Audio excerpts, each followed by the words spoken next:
Greetings, folks. Welcome to another one of our Free Friday community classes right here on the YouTubes. If you have not subscribed, please do so. It lets me know you're out there, and you'll get a little ding every time a new class goes up. So I'm excited to be talking this week about being plant-like.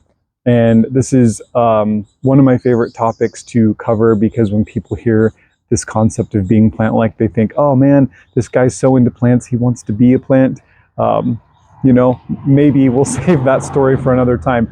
But this idea of being plant-like is more about sort of establishing right relationship in the world, about how to show up in the world, in our lives, in our relationships, in our spiritual journey, in ways that are informed or inspired by the ways that plants show up in nature. Sort of looking to them as ethical teachers, right? Not moral teachers, because morality is about something being wrong 100% of the time. Ethics is about something being wrong in a specific situation and could be right in a different situation. So ethics are more about relationship, time and circumstance, right? They're a little more malleable and adaptable, and I like that because the plants are adaptable. So there is a massive list of things that the plants sort of teach us and model for us about how to show up in the world, how to show up as part of nature, how to show up for ourselves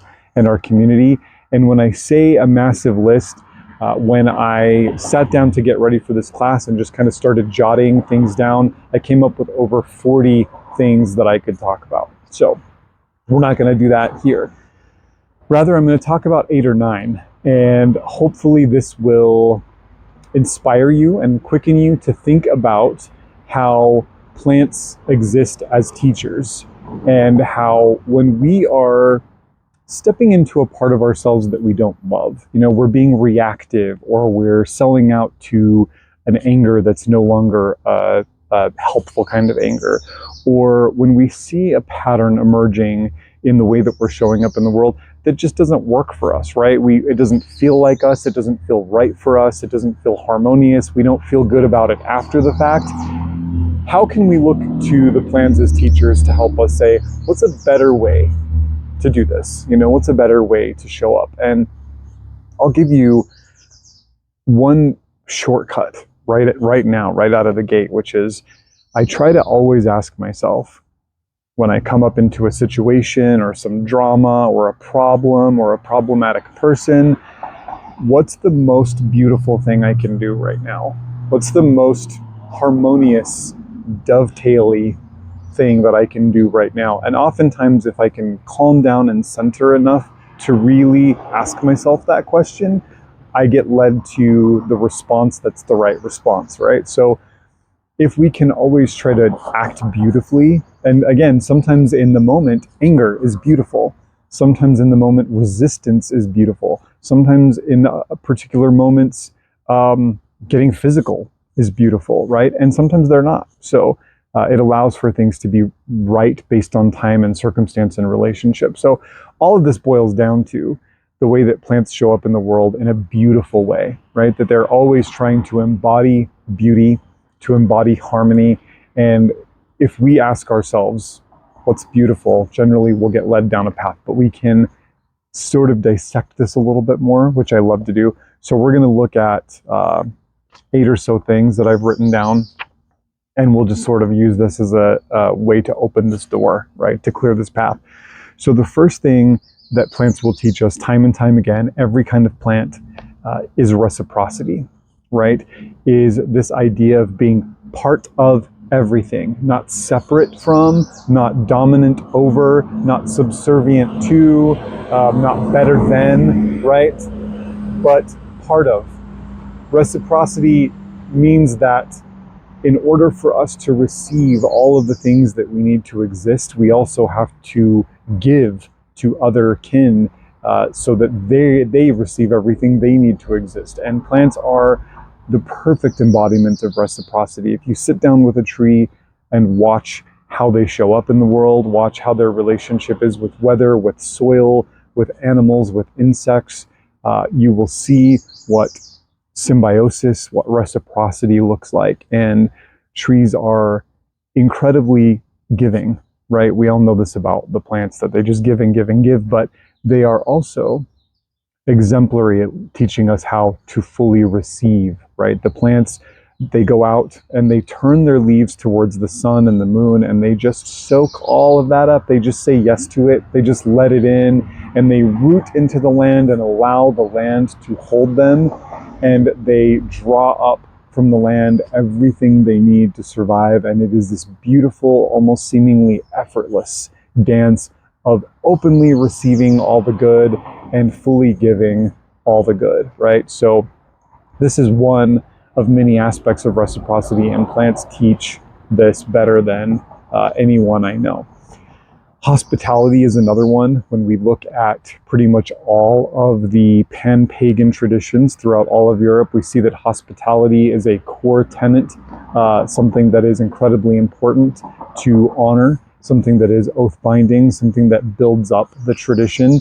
And so hospitality is embodied perfectly by plants, right? That they will always give shade and shelter, that they will always share their beauty freely with anybody who takes time to slow down and look, that they are always welcoming. Plants don't always turn anyone away, right? When we think about right now where I am, over 100 degrees Fahrenheit, right now, this time of year, and anyone can step into the shade of a tree and have that respite from the sun and have that coolness. And this is hospitality.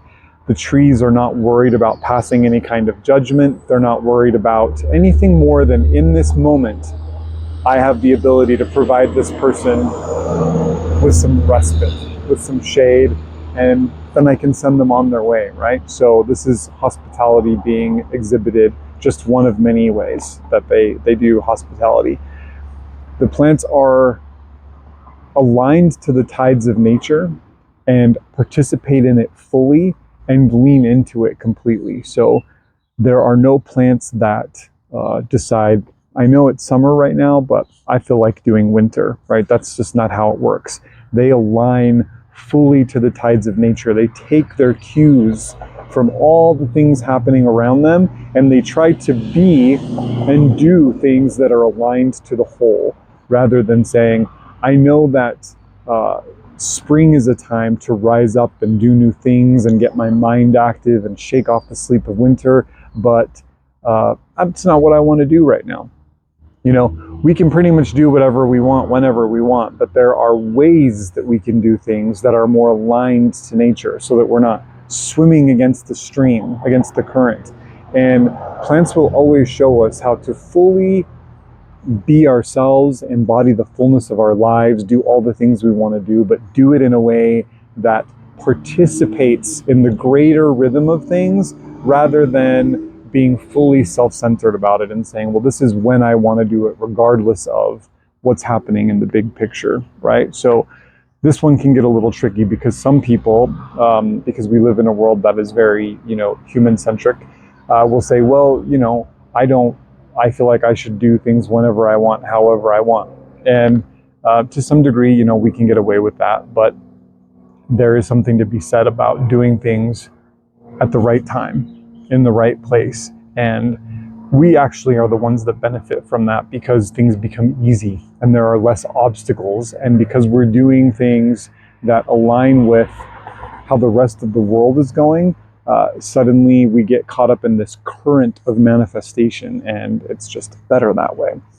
Adaptable, right? Plants are incredibly adaptable. They learn how to deal with the heat of summer and the cold of winter. They learn how to bend in the wind. They learned how to support the weight of snow and rain, and they change their bodies, right? They adapt over generations and over the ages to deal with different climate and different elevation and different temperature and different soil conditions. And they show us that if we pay attention to who we are in the core and what's happening around us, generally we can find a way to thrive, right? We can find a way to thrive in just about any situation. One thing that's really important to me about the presence of plants is their calmness. That plants are incredibly peaceful. There's a stillness a quiet to plants that, for my busy, loud, anxious brain, is incredibly important. That sometimes the most important way that I interact with any plant any day is just sitting next to them and trying to slow down to their speed, trying to step into that place of placidity, of just being calm, right? That in the midst of all the stressors and the emotions and the goals and all the things that are going on in life, I can still choose peace. I can still choose to approach things in a calm, paced, quiet way, right? I don't have to be reactive. I don't have to be scattered. That I can sit with them, and it's something I have to do. You know, if I try to get there on my own, it's not always as effective, but I can sit with them and try to just breathe at their speed. And suddenly things become more clear, and I get that nice, peaceful, quiet energy that I like to have, especially when I'm, you know, navigating life and making big decisions and all of that.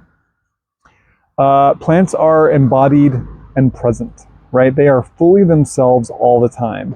If you know something about this concept, the Paracelsian concept of the doctrine of signatures, that the way plants show up in the world through their physical form tells us something about their spirit, right? That the colors, the patterns, the textures, all of these things, where they grow, when they grow, tells us something about the person of the plant, right? They are always fully themselves. They are always completely embodied. The space that they hold perfectly reflects their inner world, right? They don't present themselves externally as being something different than they are internally. And the Paracelsian doctrine of signatures reminds us that we can look physically at the leaf of a tree, the external, the clothing, like the outward presenting part of that plant, and come to know something, whether directly or intuitively, about the deepest internal person of that plant. So plants always try to encourage us to fully embody ourselves, like to fully be our true, authentic selves all the time.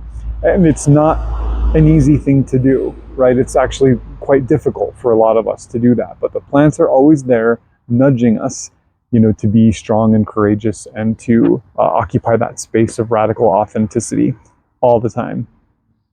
They teach us kindness.